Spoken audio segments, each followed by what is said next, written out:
Desde que se conoció a nivel nacional una voz muy particular en el DANE, luego conocimos sus intenciones de participar activamente en política, buscando los votos a la alcaldía de Bogotá. Hizo tránsito al Consejo, pero ahora está aquí porque de Juan Daniel Oviedo se cree presidente. ¿Cómo llegó a esa convicción, Juan Daniel? María Alejandra, muy contento de estar compartiendo eso y gracias por la pregunta. Me hace pensar muchísimo el momento, ¿sí? Y el momento fue justo en el debate de Caracol Televisión. Y surgió en ese momento porque ese proceso de más de 6 meses de pedir firmas, enfrentar muchas piedras en el camino para la candidatura a la alcaldía de Bogotá, también me expuso a un reconocimiento de la ciudadanía y sobre todo a ese aliento que le da a uno la gente de seguir haciendo las cosas bien. Y sabía que el resultado a la alcaldía dependía de que pudiera pasar a segunda vuelta. Ajá. Y por eso en ese momento dije, si esto no sale, quiero seguir siendo una voz de capacidad, de coherencia y de la verdad en ese proceso político, porque para mí esto es un proyecto profesional también. Hacer diagnósticos y estar desde la parte técnica, ¿no? Estudiar los problemas y plantearle soluciones es algo que una persona profesional como usted pues asume de alguna manera natural, pero luego hay un entorno, ¿no? Hay unos entornos que empiezan a volver más complejo este camino. ¿Cuáles son esos elementos que hacen tanto ruido? Bueno, yo creo que desde el punto de vista del país, hay una cosa que me parece supremamente preocupante y es que todavía en la política estamos romantizando la informalidad, ¿sí? Hoy la llamamos economía popular, ¿sí? Pero cuando vemos las cifras y vemos de la gente que trabaja, ¿quiénes son pobres? De esas personas pobres, casi el 90% son informales. Entonces, estamos en un país en el que la gente trabaja y tiene más probabilidad de caer en una trampa y es de estar condenada a la pobreza. Entonces, romantizar eso es algo que duele ¿Cómo se romantiza? porque todo el mundo dice que la gente que trabaja en la calle aquí, sobre todo en la Plaza de Bolívar, son berracos, son Ya. emprendedores, Ya. y son echados para adelante. Sí, una gente que se levanta por la mañana a salir a Dicen, buscarlo del día. exacto, Sí. dicen que es cruel decirles que hacen rebusque, pero la verdad, hacer rebusque es eso, sí, si verdaderamente de toda la gente que trabaja hay gente pobre y la gente pobre, el 90% son informales, estamos viendo que lo que vemos en la calle y lo que vemos de pequeños empresarios, pues es simplemente rebusque.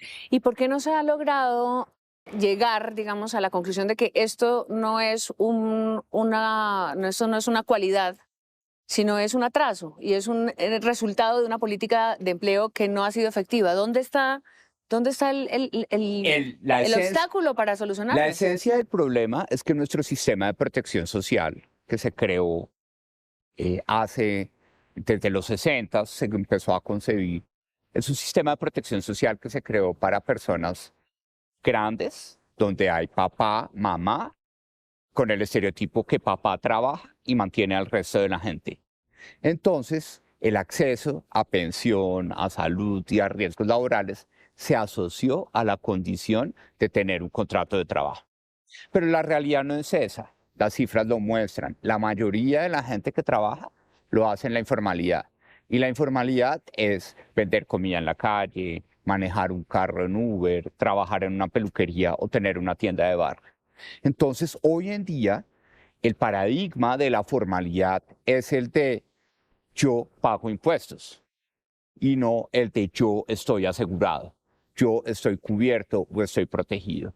Y ese es el principal paradigma que queremos romper en nuestra candidatura presidencial y es dejar de pensar que la formalidad es simplemente costos, impuestos, y entender que la formalidad o la nueva formalidad que tenemos que darle a este país es seguros, protección, aseguramiento. Bueno, entonces va a ser ese el énfasis, empleo. Empleo e informalidad abordado desde una forma estructural. ¿Qué decirle entonces a la gente que está ahí en el puestico de venta de dulces cuando lo esté viendo en esta entrevista? Bueno, lo primero es que tú lo dijiste, una voz muy particular bien particular que tuvo sus imitadores desde el comienzo. Estuvo hablando muchísimo del empleo, ¿sí? Y mira, María Alejandra, en el país hay 15 variables con las que nosotros medimos el progreso en términos de calidad de vida. En la única en la cual en la última década no le hemos podido cumplir a la gente es el empleo. Tenemos más gente enfrentada al desempleo de larga duración en este momento. Déjame preguntar, alrededor del empleo, pues está siempre la tesis sobre la educación. ¿Cuál es esa relación educación en la propuesta de Juan Daniel? Bueno, la relación hoy es cruel. Y la gente trabaja, estudia y no tiene trabajo. Lo digo de forma concreta. En Colombia hoy, en promedio, a la persona que estudia formación técnica, tecnológica, universitaria o de posgrado, cuando en el evento de graduación le dan el diploma, es como si le dieran el diploma y una moneda. Y la moneda es para que si es cara, cuelgue el diploma en una oficina. Y si es sencilla, que lo ponga debajo del colchón porque no va a tener empleo. Es decir, tenemos una educación que no está sirviendo a las dinámicas de trabajo del país. Y necesitamos tener esa conversación con una educación mucho más flexible, mucho más pertinente y sobre todo que entienda que el país tiene que producir más cosas para generar más oportunidades de trabajo, porque hoy, tristemente, en una década, tenemos menos gente alzando la mano queriendo trabajar. ¿Qué sociedad se crea? O sea, ¿qué características tiene nuestra sociedad de esa situación del trabajo informal? ¿Cómo somos? ¿Qué implica? ¿Cómo nos afecta en la definición de nuestras relaciones, de nuestro concepto, digamos, como colombianos? Nosotros queremos luchar contra 5 barreras, ¿sí? Y una de las barreras más importantes que tiene Colombia es que tenemos una gran cantidad de firmas supremamente pequeñas y poco productivas. Sí, por ejemplo, el presidente Gustavo Petro tiene razón. El tema de la productividad laboral en Colombia es un problema, ¿sí? Y tenemos que resolverlo.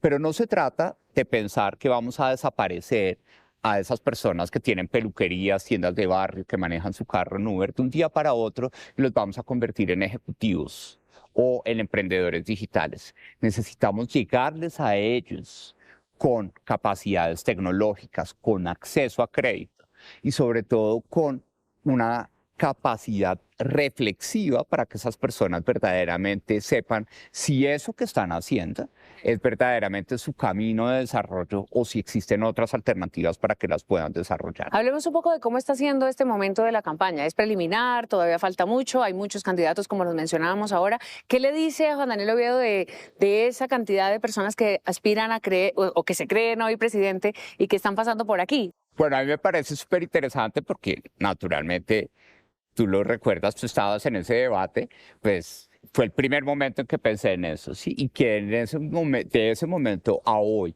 haya un estimado de 71 candidatos o personas que están interesadas. Mucha gente dice, ¿qué es lo que pasa? Yo lo veo como una prueba contundente de que hay con quién gobernar bien este país. Hay con quién. Eso significa que no tenemos que buscar mesías, no tenemos que buscar extremos, no tenemos que buscar importar candidatos, ¿sí? Como algunas personas, cortes el pelo y parezca hacia Bukele, o quítese la barba y parezca hacia Milei. No, no hay que importar. Podemos hacer y encontrar un presidente criollo, colombiano o colombiana, que verdaderamente sea capaz de escuchar las necesidades que tiene la gente. Entonces, a mí, obviamente, me parece que ese es un mensaje que tácitamente está diciendo el país, de decir, venga, este desorden, esas distracciones que nos ponen a mirar cometas todo el tiempo y nos distraen verdaderamente de hacer cosas en pro del desarrollo, lo que muestra es que hay con quién. Va a ser largo el camino, estamos incluso haciendo esta entrevista pues un año largo todavía para esa elección. ¿Qué está pasando para ir cerrando en la vida de Juan Daniel, en la intimidad de la vida de Juan Daniel Oviedo con esta decisión? ¿Qué está pasando con la familia? ¿Qué está pasando con la pareja? Bueno, chévere. ¿Qué pasa en el equipo? O sea, ¿qué es lo que pasa ahí para decir, no es que yo voy a ir por la presidencia? Eso no es cualquier cosa. Mi mamá, que es como el reflejo de la disciplina, ella está un poco incómoda porque me dice, no puede ser posible que usted haya perdido una parte de su patrimonio en las elecciones en Bogotá y ahora quiera seguir jugando lo que le queda en una aspiración presidencial. Es supremamente riesgoso, pero estoy asumiendo el riesgo. Sebastián, él dice, yo te apoyo, pero lo que se viene encima es una cosa tremenda. No más la alcaldía fue una presión muy fuerte, pues la presión nacional va a ser supremamente importante. Se viene también para mí un crecimiento personal que lo estoy sintiendo, y es que aspirar en política es una forma de trabajar para mí que impide que el trabajo me haga olvidar un poco de mis cosas personales, ¿sí?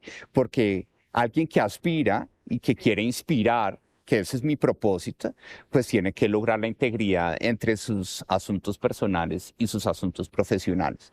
Y eso para una persona como yo, que es prácticamente, y no me da pena, adicta al trabajo, y que esa afición por el trabajo era una forma de dejar de lado esos dilemas personales que uno tiene, pues ha sido un aprendizaje muy valioso, pero que al mismo tiempo me enriquece y me hace sentir más útil frente a lo que estoy proponiéndole en ese momento a todo el país. Pues la política es la esencia de lo público y por eso un personaje, una persona, un profesional como Juan Daniel Oviedo se cree presidente.